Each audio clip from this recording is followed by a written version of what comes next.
I'd love to see more leaders reframe their thinking. We've been going through turbulent times for like 5, 6, 7 years. They ain't going to change anytime soon.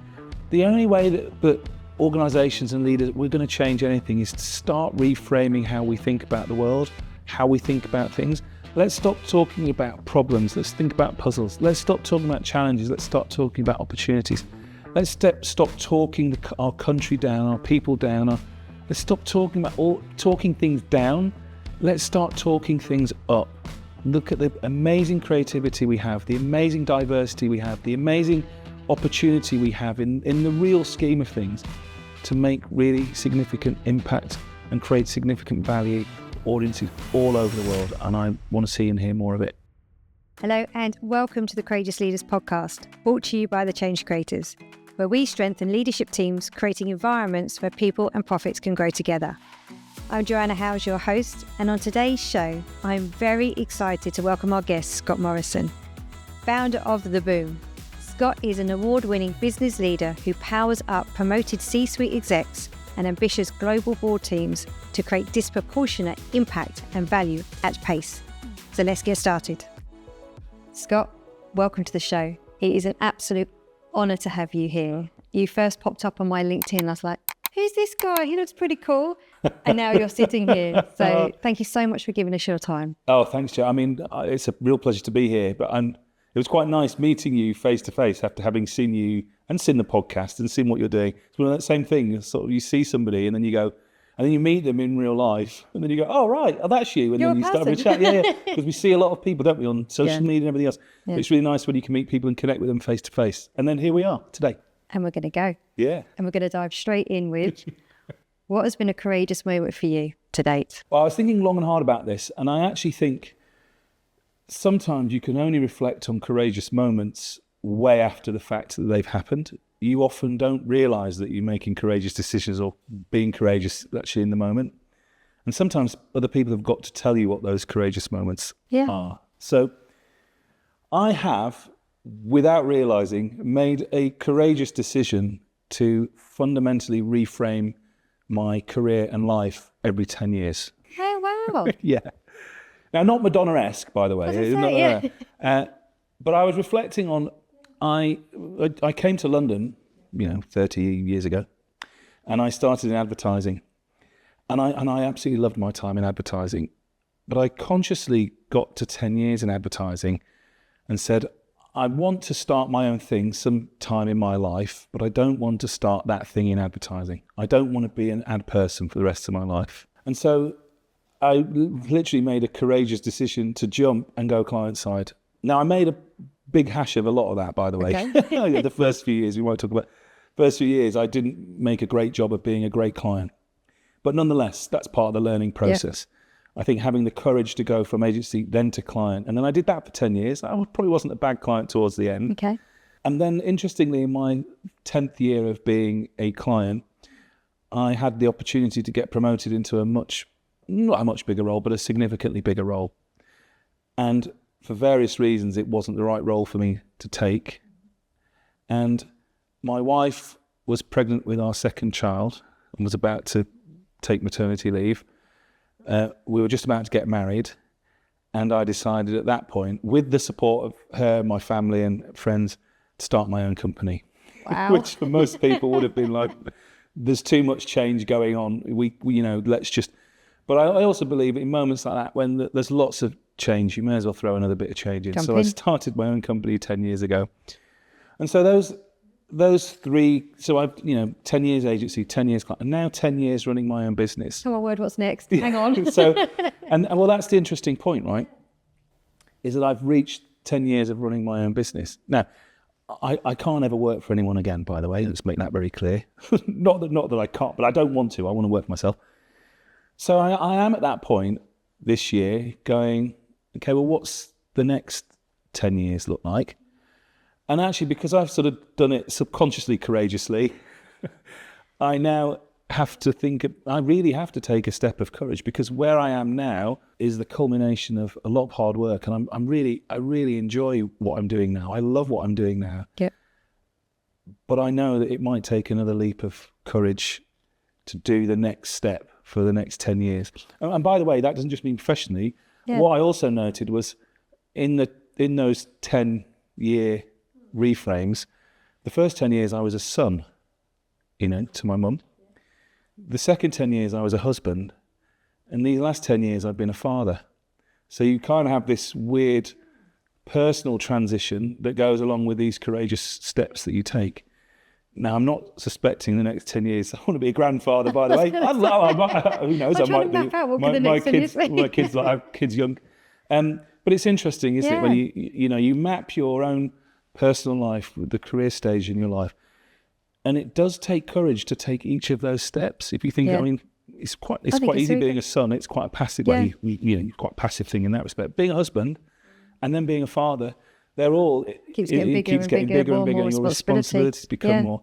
And at the same time in your life, when you're taking courageous steps, you might be inclined as a result of that to take less courageous steps, because courage to take big steps might come with big risks. Yeah. But I always believe the reason it'll keep me driving on is because I'll ask myself the question, what's the risk of doing nothing? And therefore, that makes you sit in a different world rather than going, well, what's the risk if I do that? So what's the risk of doing nothing? Yeah, if I ask it slightly differently, I would say, what's the cost if I do nothing? Yeah. Because you sometimes look at the cost if you do it. Yes, that's it. But actually, the cost and the fear of not changing or evolving, or is it that thing of looking back in your life and go, why didn't I? Absolutely. Why didn't I? At least you try. And if it doesn't work out, fine. But at least you can go, well, look, I gave it a go. Yeah. But I think what's so interesting, what you've said, is like that unconscious change. And now it's conscious that the 10 years is up. Yeah. And it's, I suppose, that courage to go, do I need to keep evolving every 10 years? But I suppose, could it seem just courage to go, I've actually found something that I love, and the courage to go further than 10 years? Just how you can look at it so differently. Totally. Yeah. I actually also think that part of it is you've got to have the courage of having the conversation with yourself in the first instance. Because I think it's very, like you say, it's very easy to go, well, I'm at 10 years, now what do I do? Or you could have the conversation, well, I'm at 10 years and I'm settled and I'm happy.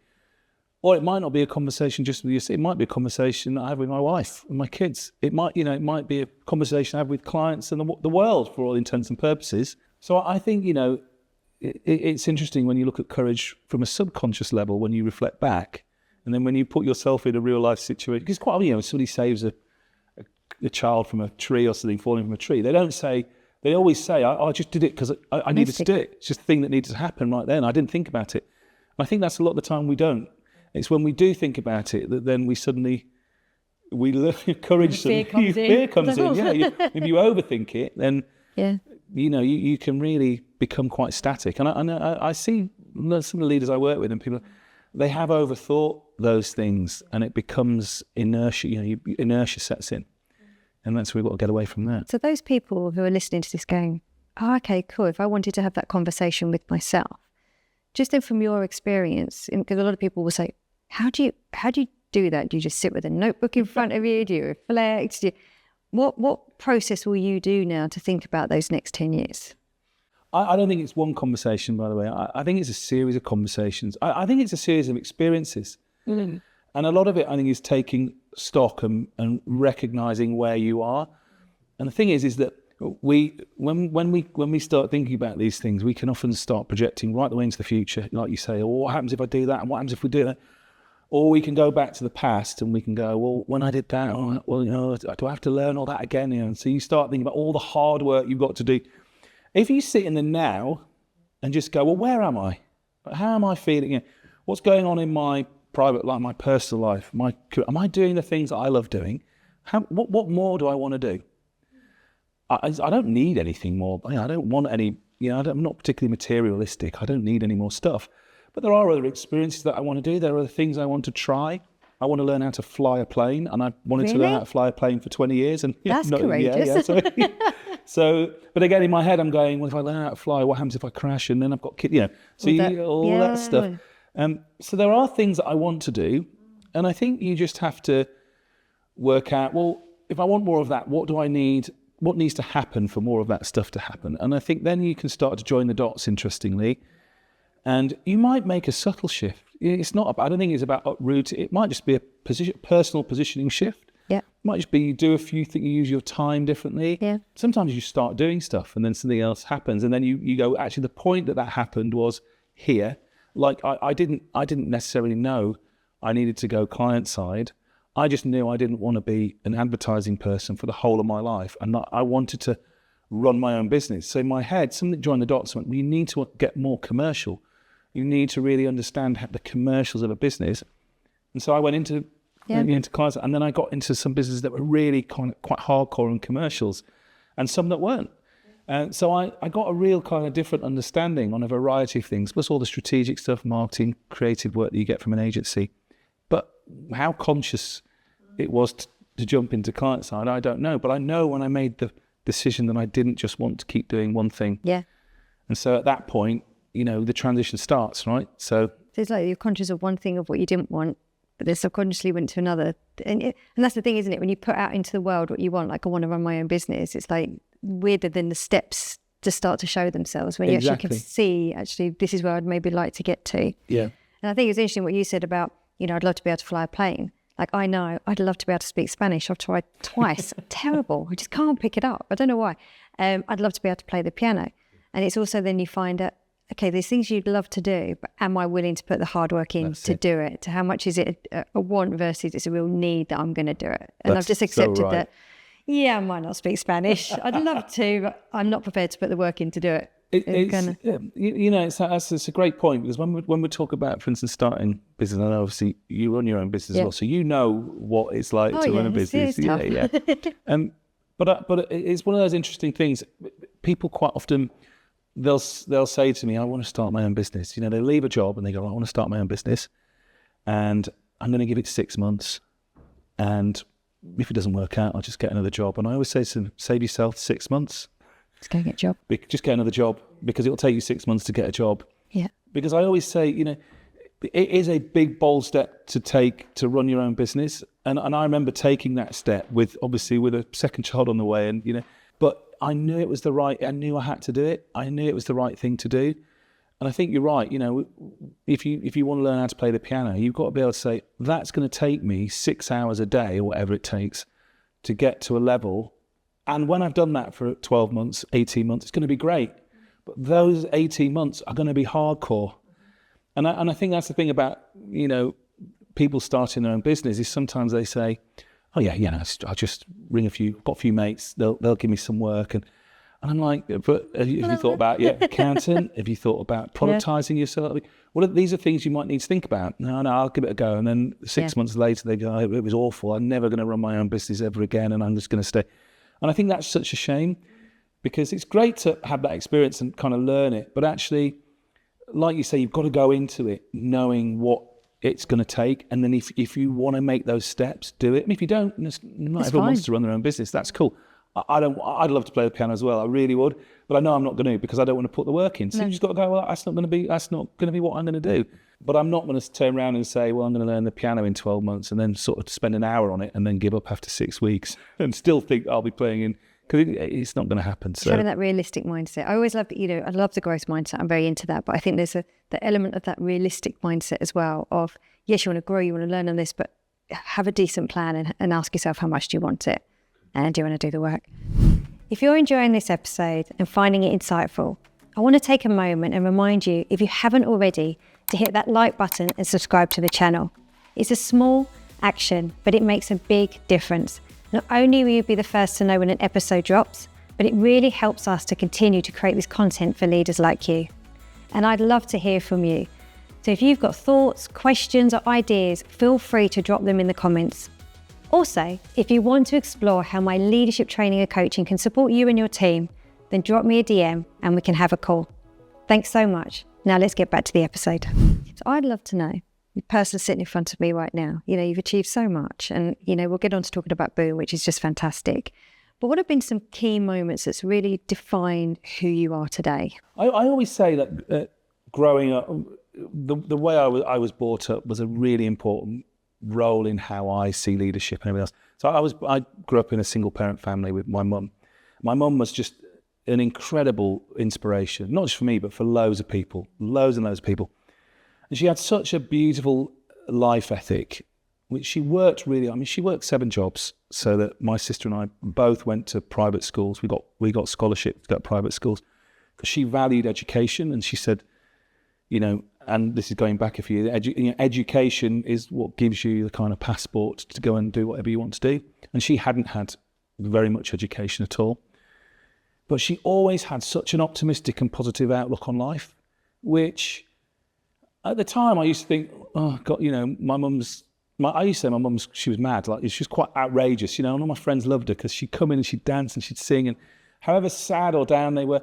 And she always gave the most incredible advice. She was one of the most sage, brilliantly experienced at listening to somebody for hours and hours and hours, and then she'll just say one thing and they'd be like, oh my God, you've changed my life. Growing up around that was just, I didn't really understand a lot how she was with people, how she communicated, how she held information about people, how she went the extra yard, how she realised that small things have huge impacts. I've sort of realised through my life and through my career and through what I do now that they are the fundamentally important things in life.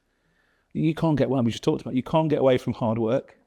You can't get away from sacrifice to do the right thing.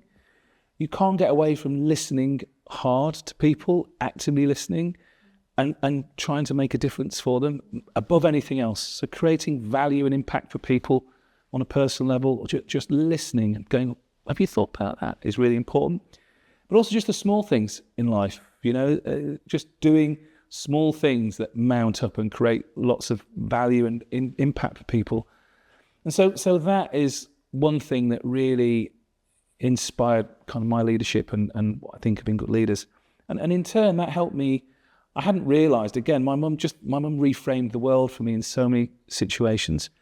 You know, what could have been a really quite a sad, you know, we didn't have any money when we were kids growing up, but that didn't, you know, never really impacted us in that way. We'd always go out and do things. We'd go to the Lake District, do all these things.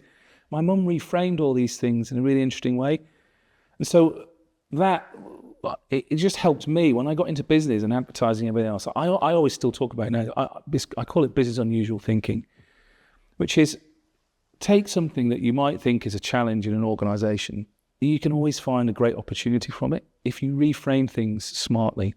And also, if you do the things that people aren't doing in your industry, even the very small things that create value for people, that are quite often right in front of you and cost nothing to do. So many times I see it in organisations and businesses that I work with, you're doing this, and this. Okay, but what's happening in the bits in between? You know, in football, they say between the lines, you know, what's happening here? And then they go, oh, well, yeah, we chuck that away, or we don't bother with that bit. And you go, oh, hang on a minute, there's some real value in all that stuff. And that is the magic. It's the texture in a business. And so how can we get people to join dots in different ways? And I ended up with that kind of mindset from my mum. I call it the boom mindset now, interestingly enough. But with that, what it enabled me to do in my career, excuse me, was position myself. I did a lot of turnarounds. So in fact, most of the businesses and client side business that I worked in, we were in a process of turning the business around. So they were quite often either a great business once that then needed to grow again, or it was transitioning from being perceived in one way and going into a different way. And so I sort of thrived on that, and I didn't realize why. Now I kind of see why, because that reframing is incredibly important, and it kind of made my career and my leadership how I wanted it to be. And then one final thing. One thing that really shaped my view on leadership is an interaction I had with Nelson Mandela, like many years ago now. And it was nice because I was able to bring my mum along to this as well. So I got invited to this breakfast with Nelson Mandela. Yeah. And it wasn't just me and him, but there was a big audience of us. And what was really interesting, and it taught me about how organizations work, is that when Nelson Mandela came out on stage, he was flanked by these 2 huge security guards. And he was obviously quite uncomfortable having these 2 big security. They were enormous, they were the biggest people I've ever seen. And he was sort of perched in between them. And all these people were coming up on stage. Andrew Motion is the poet laureate, and various people, they were reading poems out that they'd written about him, giving him plaudits and saying what an incredible man and how he changed the world. And he was sitting there a bit like this. And the room was sitting there going, oh God, this is awful. Yeah, not awful, but It's uncomfortable. It was uncomfortable for him. We were looking at him going, oh my God, this isn't Nelson Mandela that we know. He's ebullient, smiling, and he's talking, and he's inspirational. And all of a sudden, Joan Armatrading, the British singer, she got up and she'd written a song for him, and she started singing this song. And at that moment, Nelson Mandela literally pushed the 2 security guards away from him, like lifted himself up using the security guards and danced into the middle of the stage. And the whole place erupted. It was a complete moment of transformation. And I was with my mum at the time. My mum was an anti-apartheid campaigner like years and years previously. So she come to see. We were in tears. Everyone was crying. It was crazy. But what it taught me about leadership, and it stuck with me to this very day. That was one of my first big experiences of a leader of that caliber doing something quite inspirational. Was that I'm saying quite often in organisations, if you think of that room as an organisation, right, everyone's sitting there and knows something has to change. We're all sitting there going, this isn't right, I don't like this is uncomfortable. And what it takes is a leader to stand up and do something about it, recognise that's going. Because it would have been very easy for Nelson Mandela to sit in his chair for the whole thing, stand up, say thank you very much. But this was a leader who'd completely inspired the whole world. And he knew at that moment that he could do the same in that room. And him standing up and getting everybody dancing completely transformed the room, completely transformed our experience. And at that moment in time, if he'd have said, let's go and march down to 10 Downing Street and sing, we'd have all done it. And I often call that, I say that moment for me, for leaders, it's a dance like Mandela moment. Like, how often can you as a leader know and recognise that something is going on in the organisation? You feel it, it's palpable. I'm not saying that you have to get up and literally dance on the stage. I think it would. Well, it'd be quite interesting to do. I get a lot of people to do that. But you do have to be the catalyst to go, hang on a minute, I sense there's something wrong and I need to create an intervention of some description here. I need to get you all back on board, and then we need to think about what we do next. Because the longer we leave those things, it's awful. The more awful it becomes. Yeah, I've had this beautiful story. Thank you for I'm sitting very inspired. I don't get off dancing now. I've had it recently. I've noticed it because I've started to, when I speak to the leaders in the organisation, they're telling me something's not quite right. Yeah. It's just to ask that question, what are you avoiding talking about? Yeah, completely. Because as soon as we find out what that is, that's what's going to unlock this. Yes. And it's really interesting then getting the room with the leadership team. And at the moment, for a lot of them, it's taking me to share back, look, these are the themes that came up of what you're not talking about. Yeah. Let's go. Yeah. And the minute they start talking and the vulnerability comes out and the assumptions stop and the mind reading stops and everyone just goes, oh, I see you now. Yeah. And you now see me and you understand why I reacted that way. Completely. And, oh, you didn't think that. I thought you thought that. And it's just like you just sit there going, wow. And you just see the whole room changes when this a thing that everyone's been avoiding talking about, because they all think it's just them, actually gets aired. That connection, it's just beautiful, that connection that can happen. Because at the end, we're just all human beings at the end of the day. I know. And it's amazing, the beauty of your story there as well. It is so simple. That's the thing I always learned from my mum is, more often than not, things can be diffused by a simple conversation, a simple bit of listening. And I insist on everything that I do is simple. I have no problem standing up in a room full of C-suite leaders from all over the business saying, I am a very simple person. I used to be afraid, by the way, to say that, because sometimes when you stand up and say, I like things simple, I am simple, people just go, oh, well, you're stupid, or figure out yourself. Obviously. But one of the key things I learned over time is how hard it is to get to simple. And I think in the past in my career, I tried to show my intelligence by being, complex, talking through things and making lots of words, 4 slides to make one point. And then you suddenly realise that that's just the most pointless thing. And if you can tell a story very succinctly and say, it's this, it's this one thing, this is the conversation you need to have. Or you can ask a question. Or I heard this from somebody, is this right? The simpler you make it, the more people can explore around it. It's when you get all complicated, and people don't understand it, so they switch off, nothing happens.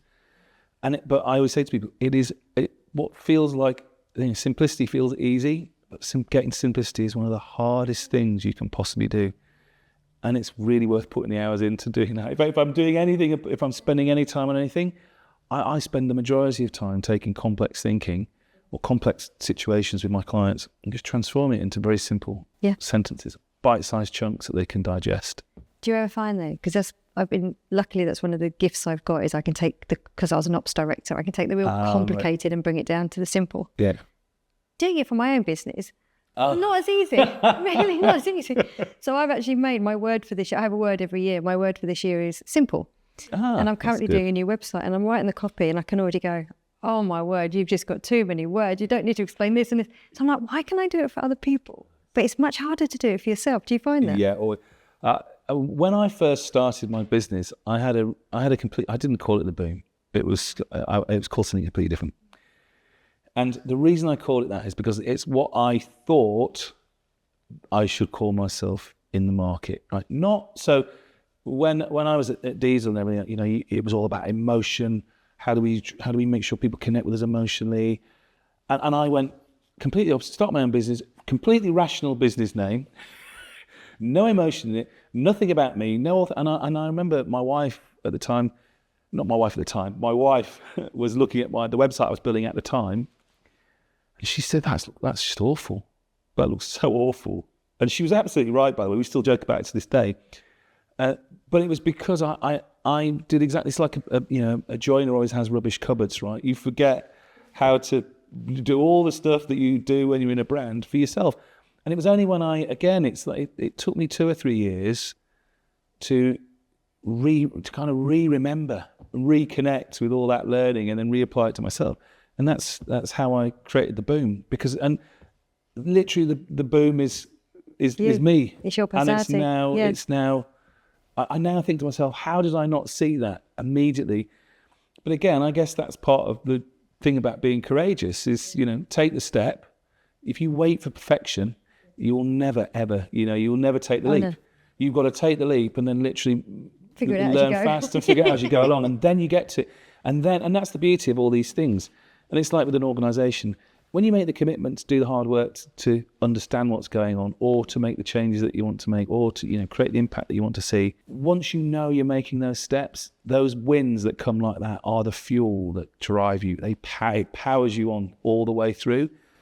And once you recognize that, it prevents you from doing that thing about perfection. Because perfection, you never get perfection. And actually, even if you get to what you think is perfection, you then go, that's not quite right. And so you're on a downer after that point. I thought it was going to look like this when it's like when a lottery winner wins £1 million. Well, I thought when I won £1 million, I'd be really happy, and they're even worse. And then they're on a downward spiral. So it's like giving yourself those moments to celebrate the wins that then power you. When I created the boom, I was like, oh my God, I've got it. I've got the name. And then I created the products. And I've created the product. They're still not, not everything's still right. But when I create something new or I do something different, I get a little win, and it keeps me moving forward rather than I'm striving for this thing that I'll never reach, and I'm always on the back foot. So the thing is, I think Ed Sheeran said it, or is that rugby famous Matt Dawson, rugby player? You win the cup final, or Ed Sheeran had done Wembley, he'd always wanted to do, and you just sort of go, oh, yeah, is that it? Yeah, it is actually, it's the journey towards it. It's the fun bit. That's right. And the growing bit, because as soon as you've hit it, you're like, okay, got to set another thing now. That's it. So that's it. Yeah. Interesting. Enjoy the journey or enjoy the progress and celebrate the wins. That's right. Us. Yeah. So we got there on the win, but obviously to get the wins and to get these moments, we all experience challenges, failures, hard times. I'd love to know, what are some of those challenges you've had that you can look back on and go, the learning then I took from that. So I'm actually pleased I went through it, because what I took, but at the time obviously it would have been quite hard. Have you got some of those you can share? I'm always quite open, by the way, I love what I do so much. So I'm able to stand on a stage and speak to big audiences about thinking and things that I do. But I always preface it with, I don't stand up here as some sort of guru who's making this stuff up. I talk about this because I made these mistakes big time. And I don't want you to make the same mistakes I did. I don't always, it's not kind of the best opener, is it, when you do? But, when it's a good way of... It's real. It's real. It's helping the audience understand. I'm not sitting here writing stuff down and going, oh, you should do that. A lot of it I'm doing from experience. and seeing other people's experience, being sitting on boards and stuff. I remember one particular challenge I had, and I speak quite openly about it, was when I moved from Saatchi's big agency and I moved to Wyden's smaller agency at the time. And this is totally on me. I had a brief to come in and the MD at the time said, we want you to make the account handling team stronger because you come from that belt and braces background. So I went into that culture and I was like, yeah, okay, sort of stomp round with my big Saatchi hat on in a very small startup agency. And it was a total disaster. A total and utter disaster. And what it taught me, I went to Wyden's because I was given the role of running a big chunk of the Nike business. And I was like, wow, this is amazing. But what I didn't think about was the culture and the shift that I had to make, because it's the culture will, give a little bit. All cultures do. As you put more and more people in, they have to. But you've got to go in knowing what the culture is, and also you've got to understand that kind of from too. Like, what is it they want to achieve, and is everyone buying in on it? I didn't think of any of that. I was very naive, and I went in, and it was an unmitigated disaster. It accelerated my decision even more to leave advertising, by the way. But it taught me that you can't just go from you've got to test out and understand the culture before you go into it. Yep. And not expect that culture, even the brief you're given, to bend for you. And actually on that, when I then moved client side, I was mentioning this yesterday because I was doing the marketing academy that I do. And I'm honest with them. One of the sections that we do in the marketing academy is about great agency client relationships. So of course I used to be agency and client, and people go, oh, that must be a real bonus. And the next thing they say is, I bet when you were a client, you were really tough on your agencies, weren't you? And I was like, yeah, I was. And I remember at the time, I was like, yeah, when I'm client side, I'm going to kick all my agencies right up the backside because I know what goes on, and I'm going to let them know that I'm a poacher turned gamekeeper and blah, blah, blah. You kind of give it that. and again, disaster. And not disaster, but completely wrong. Right. Because, and again, it's kind of a naivety that you get drawn into the fact that I'm coming in as an ex-agency person. Not everyone does it. It's just me. But I went in and was like, yeah, I am the client. I know what goes on here. So I'm going to call you out on stuff. And of course, it's not conducive. That was one of my first. Build good relationships. You don't build trust. No. You don't really know what goes, just because what happened in one agency isn't the same that happens in all agencies. And again, it was quite a naive approach. So those two things they were quite early in my bits of my career. But again, they teach you a lot about now. And the irony is now, of course, that from all that kind of learning and stuff, I go into organizations and I help them fundamentally create impact around the relationships they have internally. And it comes from understanding why things go wrong and when things go wrong.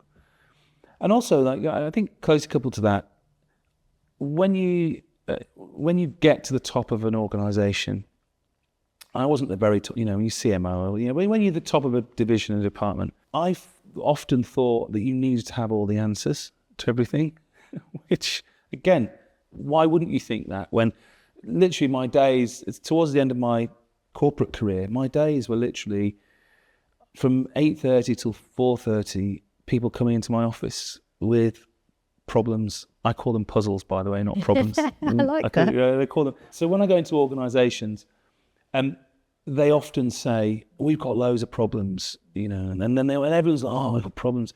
And then everyone has a problem and nobody wants to own the problem. And actually, if you do own the problem and you don't solve the problem, then you're the problem. Oh, gosh, yes.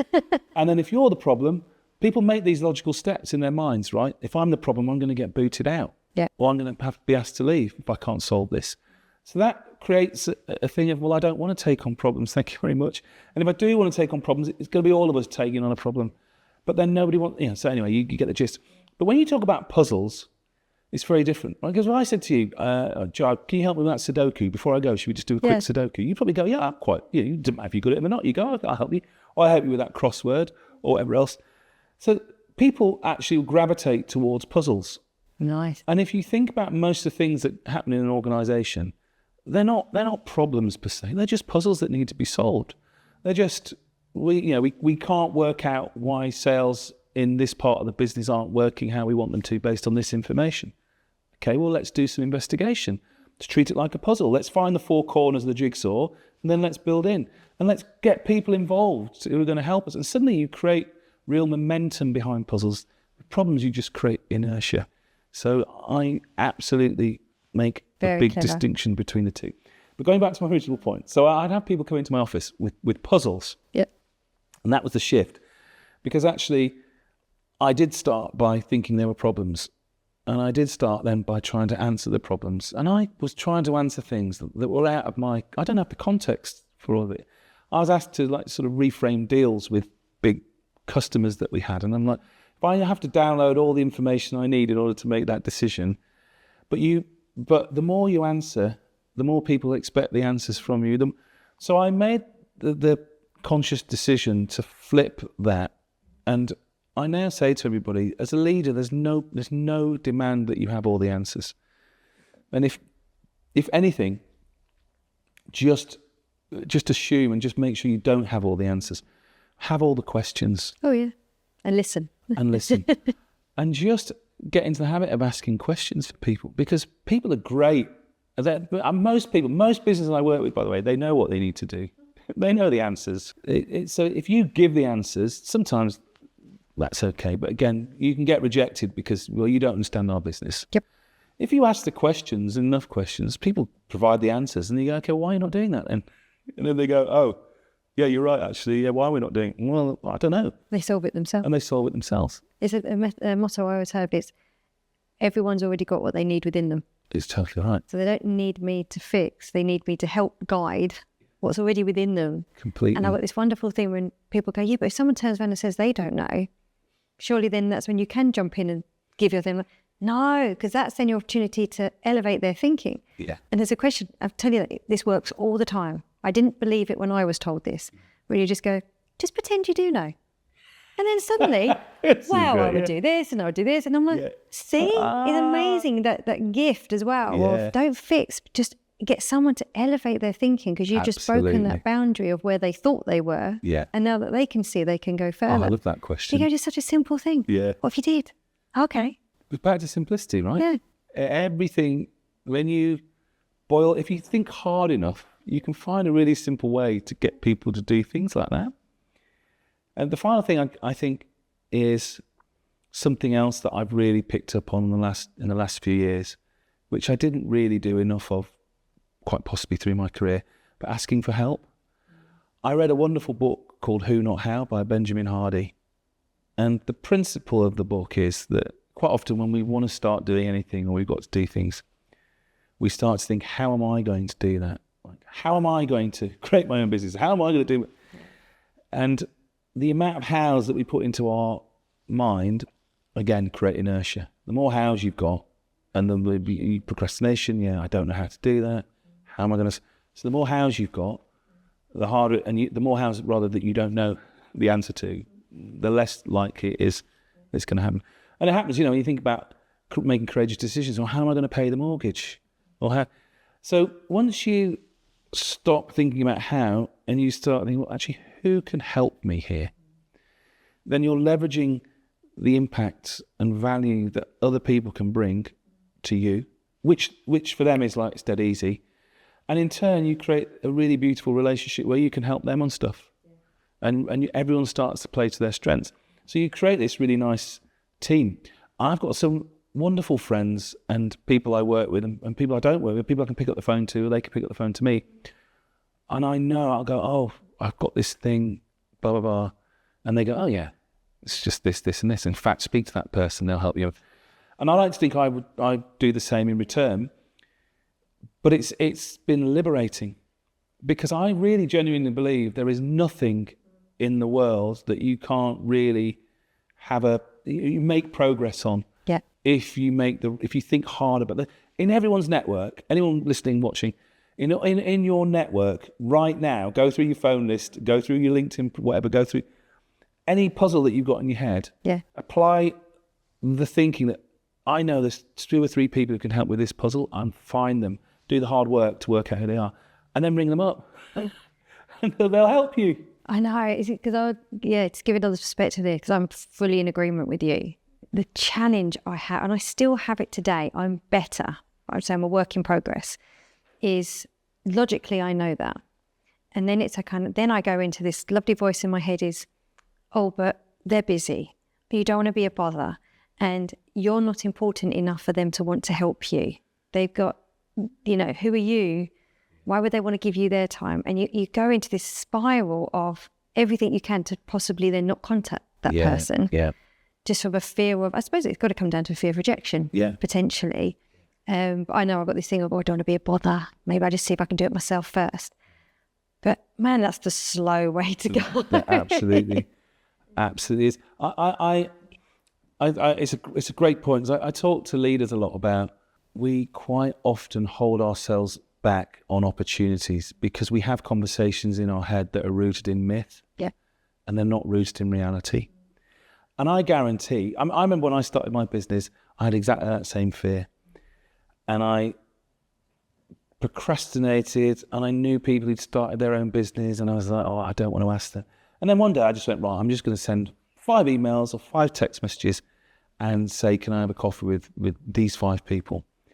And I remember one person came and he literally, right, I'm buying you lunch. And he gave me his pricing strategy. He gave me the literature he uses. He bought it in a little folder for me. And there you go. That's going to start you off. Gave me a load of tips. Somebody else helped me get an accountant and said, these are what you need to do. Somebody else helped me productize my work. Somebody else told me you need to charge more. All these people were literally, it was as if within 5 minutes they were emailing back or texting back.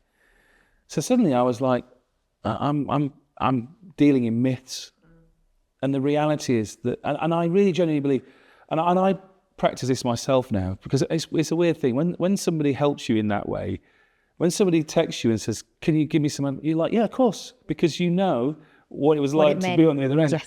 And so I think there's this kind of generally, this hidden behaviour that's the reality, that if somebody wants advice or starting a business, and somebody asks them in the network, most people will be like, yeah, of course I'll give you the time. Isn't that is it the law of reciprocity, isn't it? Yeah, that's it. So just keep leading and giving. Exactly. Because people do want to give. Exactly. Yeah, if you give, people will give. And you don't do it to get anything in return. It's just like putting it out in the world, right? Yeah. You want to give, you want to mentor, you want to help, you want support. It will come back to it. It's an unwritten rule, I think, in business network circles, that everyone will help each other. But the problem is that we have societal norms that say, the myth bit sinks in before the reality bit sinks in. The myth bit is, I don't ask for help. I don't think, it might be not just I don't ask, I'm going to look weak if I ask for help, or I should know the answer to that, back to that other point. Or I don't want to ask them because, they're too busy. I'll be able to figure this out. And so we've got this swirling mist above, which is the myth. The reality of it is it's a clockwork machine going tick. We all want to help each other, but the mist prevents us from penetrating into the machine. And the reality is, once you get into that machine, by the way, you're off. You're done. You're in. It's quite interesting. I sent 5 emails this morning. I'm testing some different language. Oh, right. So I emailed 5 people that I really trust their opinion, and 4 have already emailed back, and you're Completely. like, oh yeah, that's nice. And I know they're all busy people. Exactly. Exactly. And that's the thing. It busts the myth then that no one's got time for me and everything. Yeah. Of course they have. Yeah. And they really like you, and they want to help you, and they want you to succeed. And I think we've all got to hold on to that in our lives, in whatever capacity, that people want us to succeed. It's one of the things I talk to people about when they're presenting. They stand up and they go, oh my God, I don't want to speak on stage. I'm terrified. And I said, the first thing you got to remember is every single person in that audience is willing you to succeed. Nobody's there going, I want this person to collapse in a crumpled heap crying. They go, I want to hear what they've got to say. And again, that reframing really helps people, because because that's the thing about the fear of speaking, isn't it? That no one wants to listen to you. You get cabbages thrown at you, whatever. Who am I to? Yeah. And yet the reality is, I speak. I see loads of conferences, and whenever I go and see a speaker, I want to hear what they've got to say. Yeah. You want a good experience. Yeah. You want to hear. So this idea of all these kind of misty myths swirling around, the reality that sits underneath is puzzles and myths. Yeah, puzzles and myths. We're going to put some great quotes from you. There we go. Yeah. Just a quick pause to ask for your help. We received wonderful messages on how the podcast is supporting you as leaders and helping to normalise the challenges you face. To help us reach and support more leaders, we'd love your help. If you haven't already, please can you follow or subscribe on the platforms you watch or listen to us on, as it makes a huge difference. Thank you so much. And now let's get back to the episode. Personally, I know, you spoke so beautifully about your mum, and I know you lost her, yes. Which I'm sorry. What impact has that had on you? How's that changed the way you see the world? Yeah, it's a great, it's 2 years tomorrow, their anniversary of her death, unfortunately. Now the thing is that my mum was always incredibly positive, and even she was diagnosed with cancer just before Christmas a couple of years ago. And I don't know how generally people take. I mean, I've had a lot of friends who've had cancer, and I don't know what it's like to sit in the room and have that diagnosis given to you. And I can't imagine it will be anything other than horrific. The way that my mum dealt with it, though, was just incredible. She said, "Okay, cool. I've had a great life," and I rang her straight. My sister had driven up. My sister's a doctor. My mum had a diagnosis of something on her lungs, and my sister recognised immediately that was a sign that she'd got cancer. I didn't realise that. So my sister went up, and the doctors walked into the ward where my mum was, and they walked in and said, "Have you got any family nearby?" And my mum was like, "Oh no, they're all down south." And just as she said that, my sister walked through the door, because my sister had made the joke. "Oh, she said, my daughter's here." And then they gave her the news. And my sister rang me straight away, and we were very upset. But I rang my mum, and she's like, "Yeah, you know what? We'll get through this. It's cool. Don't worry about it." And I went up to see her. We went up to see her at the hospital. And all the time, through the whole of the process, she was a total, nothing fazed her. Nothing. She was just like, "No, I've had a great..." We managed to get all her friends, everything, to come round and see her and everything else. We talked a lot about life and everything else. What it made me realise is that quite a lot of the time in my life, all the experiences that I'd gone through, I'd often been trying to make my mum proud. Not trying to, but part of me was like, "Mum, look, I want you to come to this event. I want you to come and see Nelson Mandela. I want you to come to my book launch." And it was great. She had a great life. She was in a gospel choir that was on the BBC's Gospel Choir of the Year twice. Wow. She performed on stage with Hugh Jackman, with Gareth, the guy who does the choir thing. He used to round the corner from me, actually. Yeah. Really. Anyway, she did all those things. She had an incredible life. And I was just incredibly proud of her, because I was like, "This is my mum. Look, she's on TV." And I always wanted her to feel proud of what we were doing, because the hard work that she put in and invested in us when we were younger, I wanted her to see what it paid off. And so when she died a couple of years ago, I found, you find these things difficult, right? But for the first 2 or 3 months, I was like, it was strange, because we didn't do a funeral. So my mum, this is my mum for you, she wanted her body to go to medical science. And on the day that she died, unfortunately, they found a tiny bit of jaundice in her eye. So it means that they're not allowed to take her body. So we hadn't planned for a funeral. Yeah. What we planned, so in the end, we had a cremation. But what we did is we had a celebration of her life. So we did where we used to live, we took out the village hall, and we invited her gospel choir. Everyone came down. So it was all about the celebration of who she was and everything else. So for that few months, up until the celebration, I was in sort of getting it all prepared mode and everything else. Well, it was only after that I suddenly started thinking about things and trying to work out what it meant for my business, what it meant for me, what it meant for our family. Because it impacted lots of members of our family, which I didn't quite realise. But it did impact how I sort of started to think to myself, is what I'm doing worthwhile? Is it the right thing to do? Should I be doing it? Should I be doing, should I do more? Do I want to do anything anymore if my mum's not here? Because who am I making proud? My dad died a long time ago. I don't have parents in that respect. So I'm like, well, who am I making proud? And that had been, that whole thing of the first 10 years of my life being a son was incredibly important, and also being a husband. And then in the transition to being a father, my mum was always there as a grandparent and inspiring me to be a better father. So yeah, I had a real 6 or 7 months of going, well, what's this all about?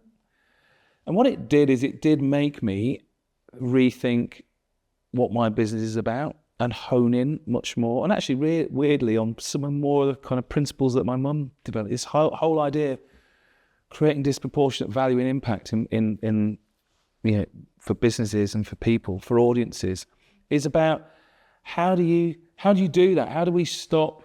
The world is, everything's crazy at the moment, and things are good. But there are loads of opportunities for organisations, for individuals, for leaders, for people, for brands, for businesses, to think about their audiences, their people buying into the brand, people in their organisations. How do we create real impact and value for all of those audiences in a way that positively disrupts their world, rather than we're just disrupting everything for the sake of it?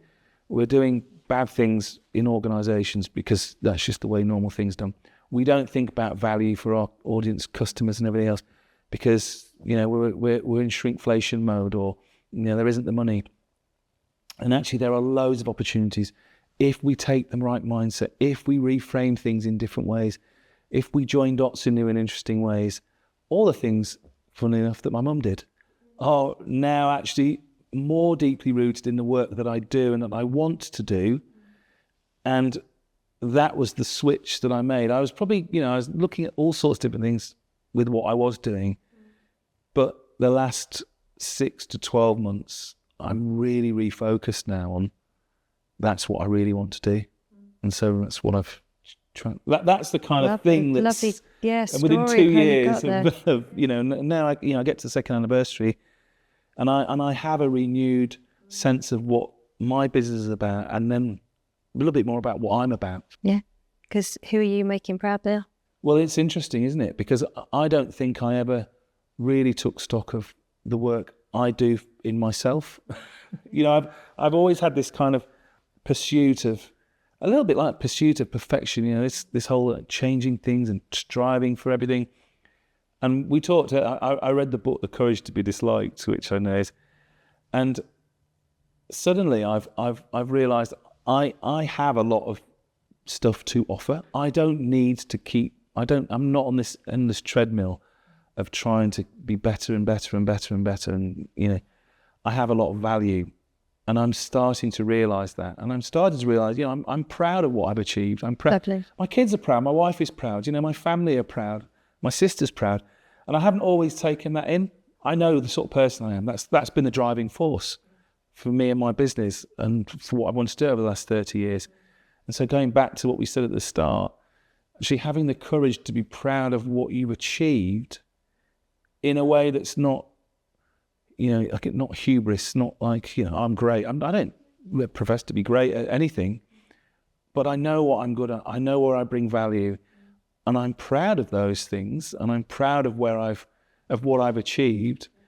And that kind of now is a different sense of spurring you on for something new for the next 10 years. So maybe that's where I need to focus on the next courageous step. Yeah, it's lovely, isn't it? It's just really lovely to listen to you, because I had that moment where I could finally turn around and say, do you know what? I'm actually proud of me, and that's okay. I lost my dad when I was 18. So my whole driving force in my life was to make him proud. So I decided to live as if he was still alive. But that was resourceful because it got me where I needed to be. But it was also a little bit unhealthy because I think I probably pushed myself a bit too hard. But that moment, I think it was probably, anyway, 3-4 years ago, where I actually just looked at everything I'd done and went, you've done all right. Yeah. You're doing all right. Yeah. And you can give yourself, it's like, I love giving other people pats on the back. I love it. It's like, you give yourself one. This feels nice and this feels good. And this is not an ego, as you said, an ego trip. It's just like, just well done. Yeah. You're doing all right. That's right. How do you celebrate things? Because, I look at what you're doing and people will, you've got this wonderful series, you get some wonderful guests, you do wonderful work, but how do you celebrate for yourself? That's what I'm always intrigued. How do you celebrate? I always have to do a little dance. And I've got a thing with music. Like it drives my husband sitting over there, so I get in the car and I put my music on so loud. And I just dance and sing in my car, and that's my moment of kind of like, you've done this, let's celebrate.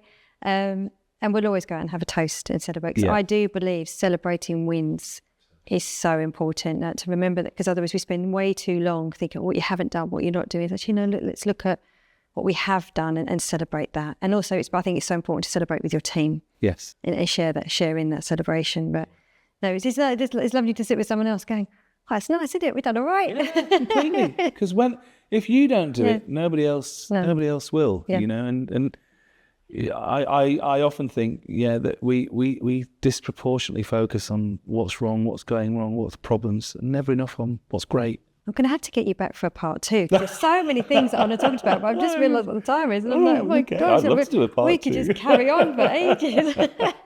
So we all need to do a part 2, because I really, the question to wrap that I'm going to need to do is, I'd love to know, with all your 10-year changes and everything you've done and the achievements you've had, is what advice would you give to your younger self?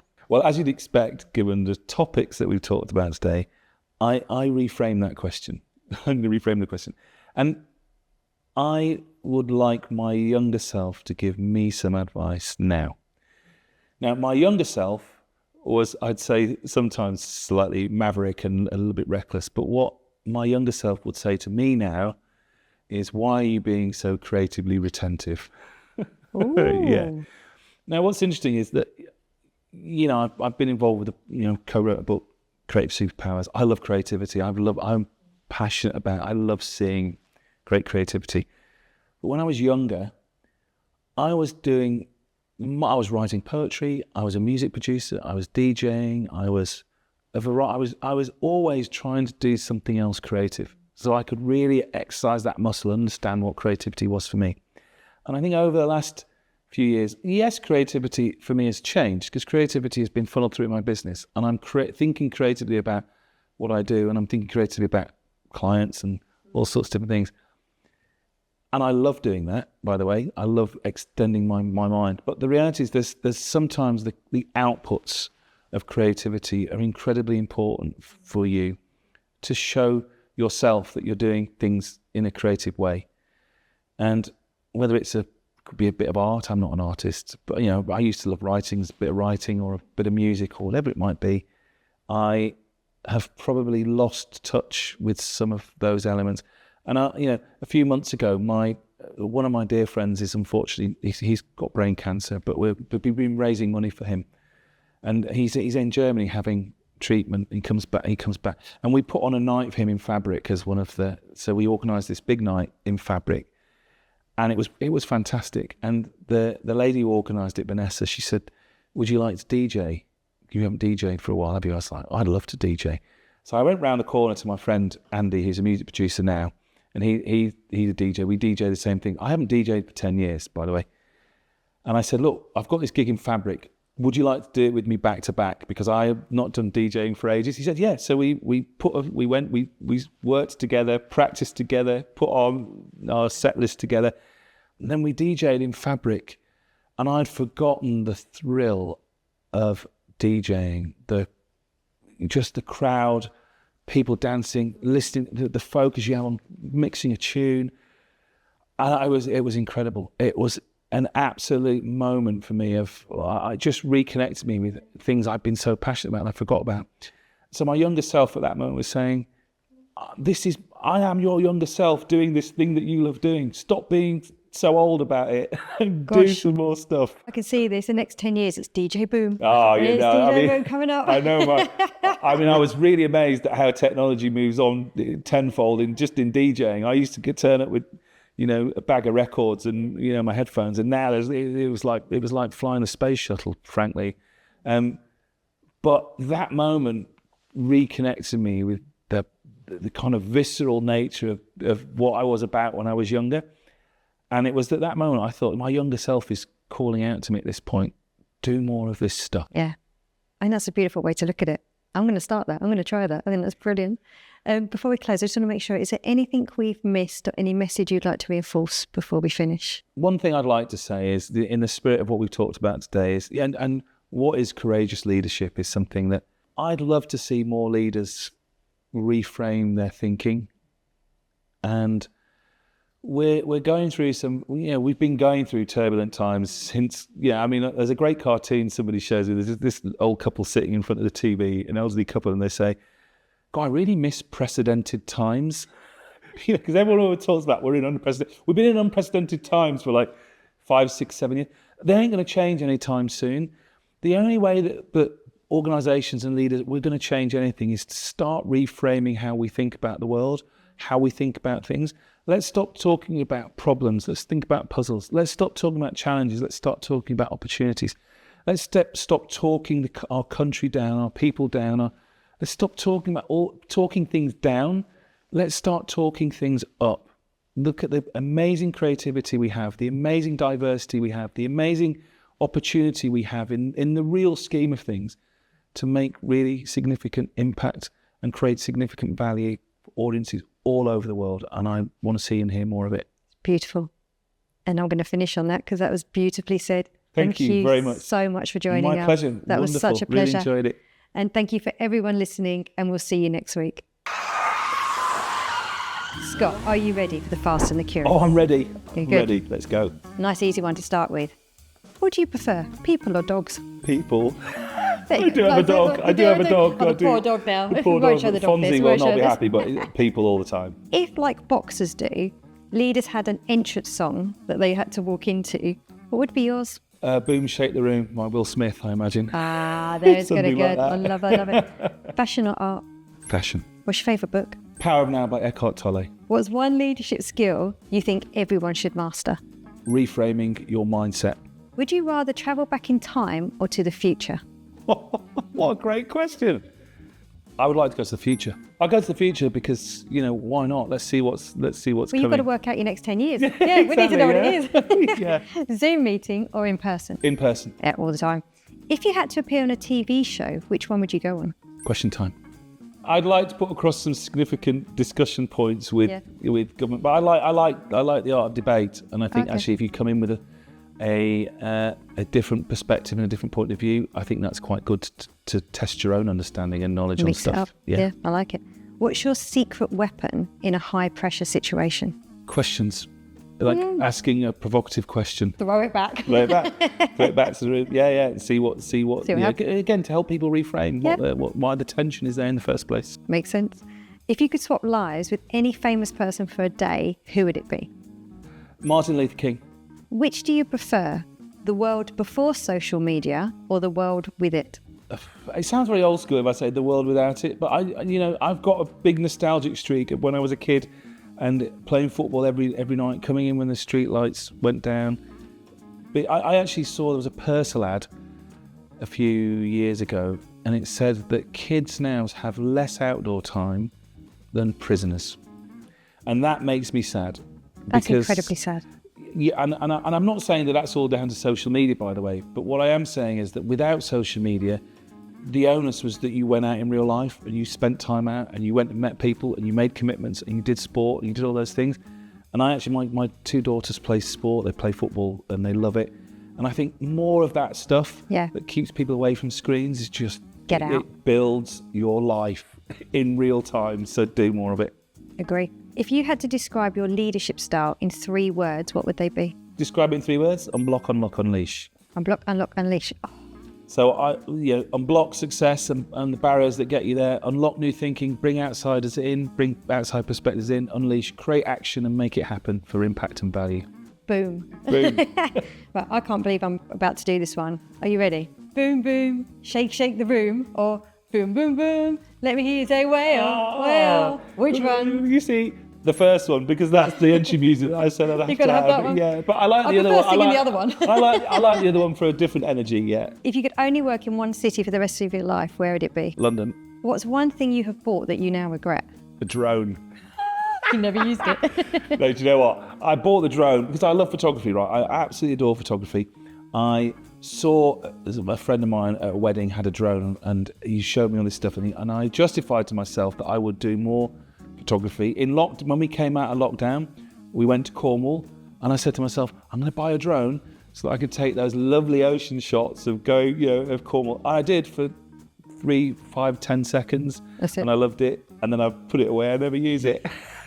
It's not that I regret it, but I don't use it. You don't use it. And it's certainly not as I intended to. If you could instantly change one thing about yourself, what would it be? My pessimistic side I am 90% optimistic, and I, just like my mum, I believe in being optimistic. But if I do get pessimistic, I don't enjoy it in myself, and I can get in a funk, and I would change that about. I have to change it because I have to reframe myself. Yeah. But if I could really remove it from my life altogether, I would. Be easier. Yeah. Right, you're going to apologise for my pronunciation, Liz. Jurgen Klopp or Arne Slot. Oh, this is a really tough one. Arne Slot. I have to go with the present Liverpool manager because you know what? I love Jurgen Klopp and I think he did incredible things for us. And but Arne Slot has slotted in. Nice. In a new way. I love it because I haven't got a clue who these people are. They're Liverpool and my managers. husband's even written it so I could actually say it. I don't think you even spell their names like this. He's an Arsenal fan. He wanted to get this one in. Okay, yeah. Arne Slot. What's one thing you wish more leaders would stop doing?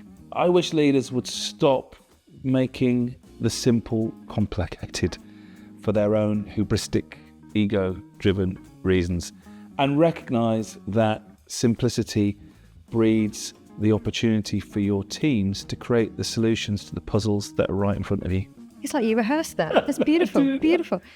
Just join the dots. But let's go a bit crazy. Would you rather have toes instead of fingers or fingers instead of toes? The latter. Yeah. Do you know what? That's a really good question. I once wrote a character. I sometimes do these little bit of writing, and I once had this idea for a character who actually could only use their feet, but was it Ocean's 11? They were integral because in a cinema they used their feet to get into the bag of the person they needed to, stole the phone, and used their feet, did all the code. But because people didn't realise that they could use their feet so dexterously, they were literally disarmed by the fact.